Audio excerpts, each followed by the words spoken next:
Assalamualaikum warahmatullahi wabarakatuh. Kami dari kelompok 3, kelas 21A5, Prodi D3 RMIK Universitas Duta Bangsa Surakarta, akan mempresentasikan sebuah video tentang patofisiologi terkait sistem reproduksi pria.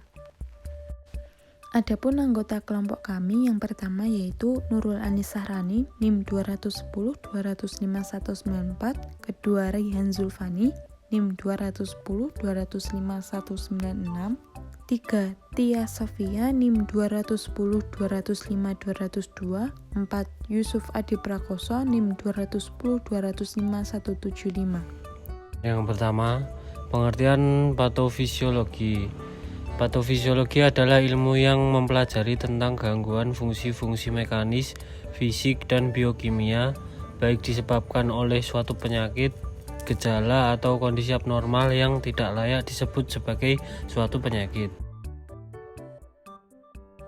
Patofisiologi terkait sistem reproduksi pria dibagi menjadi dua, antara lain sebagai berikut. A. Gangguan infeksi pada sistem reproduksi pria. Yang pertama, orsitis. Peradangan pada testis biasanya terjadi sebagai reaksi sekunder dari infeksi di bagian tubuh lainnya. Peradangan ini dapat terjadi pada salah satu atau kedua testis sekaligus.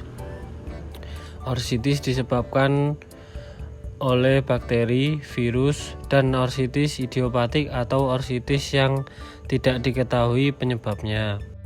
Selanjutnya, hasil anamnesa dari orsitis.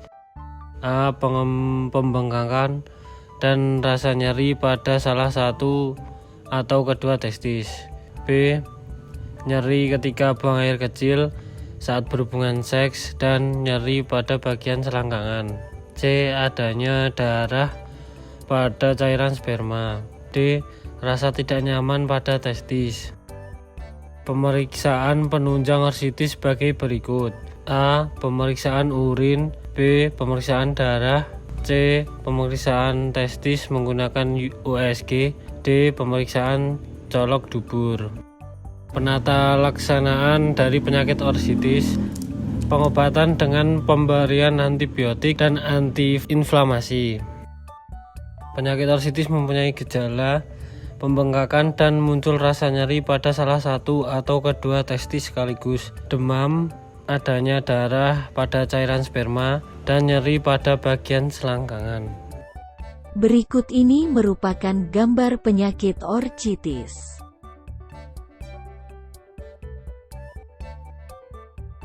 Dua, epididymistis.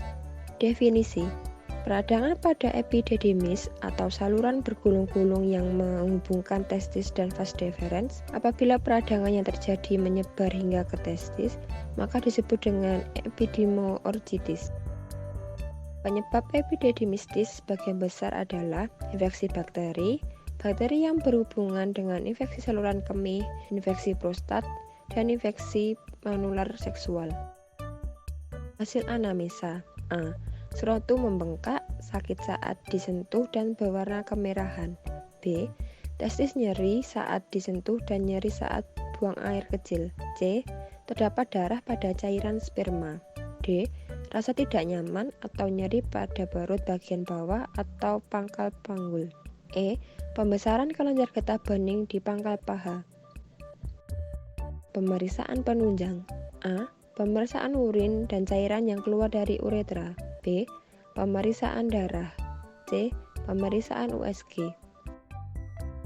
Penata laksanaan: A. Pemberian antibiotik dan pereda nyeri. B. Pembedahan apabila terjadi abses. Gejala: kelainan pada skrotum, nyeri atau rasa tidak nyaman di perut bagian bawah atau panggul, ujung penis mengeluarkan cairan atau nanah, terdapat darah pada sperma, dan pembesaran kelenjar getah bening di pangkal paha. Berikut ini merupakan gambar penyakit epididymitis.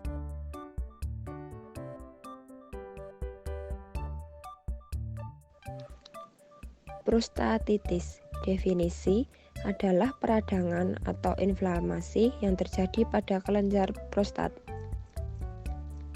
Penyebab: A. Prostatitis bakteri akut, B.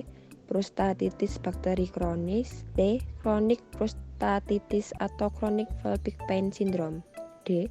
Asymptomatic inflammatory prostatitis. Hasil anamnesa: terdapat beragam gejala yang mungkin dialami oleh penderita prostatitis.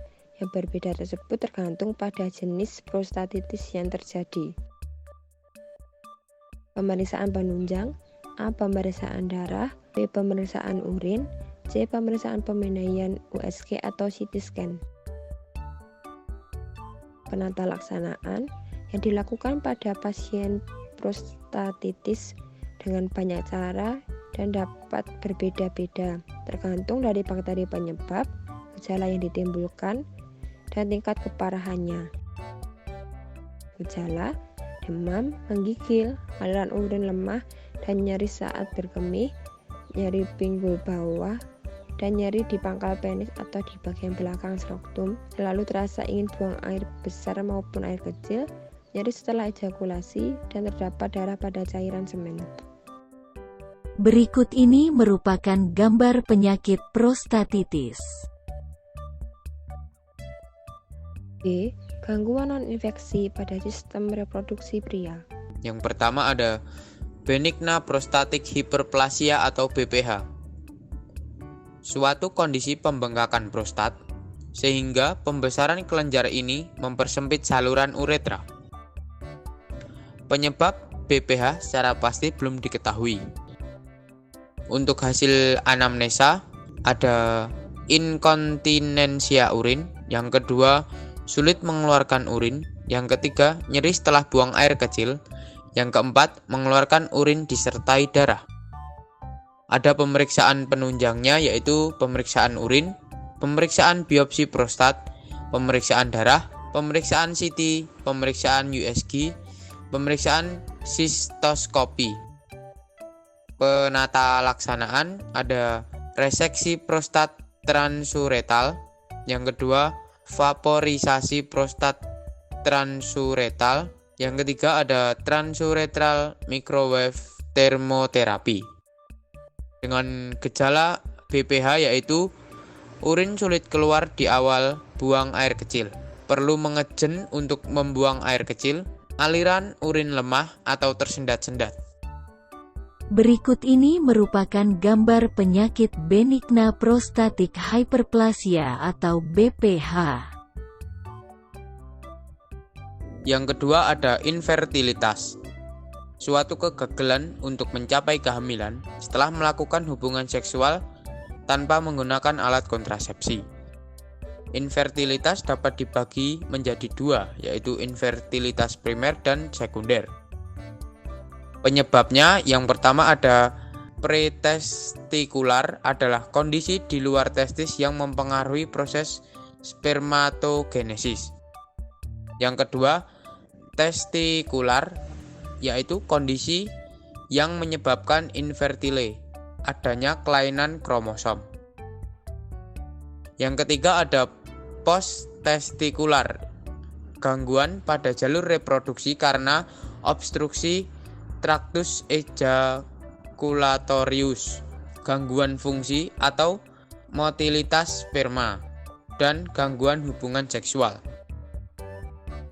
Hasil anamnesa ada bengkak pada area testis, kesulitan mempertahankan ereksi, testis yang berukuran kecil, nyeri pada buah zakar.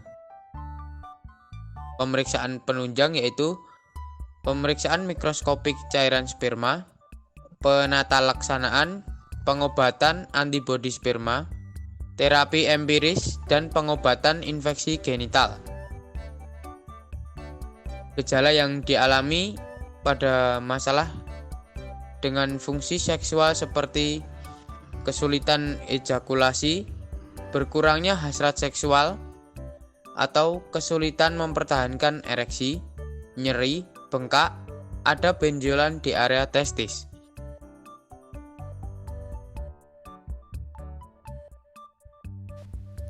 Sekian dari kelompok kami. Terima kasih. Wassalamualaikum warahmatullahi wabarakatuh.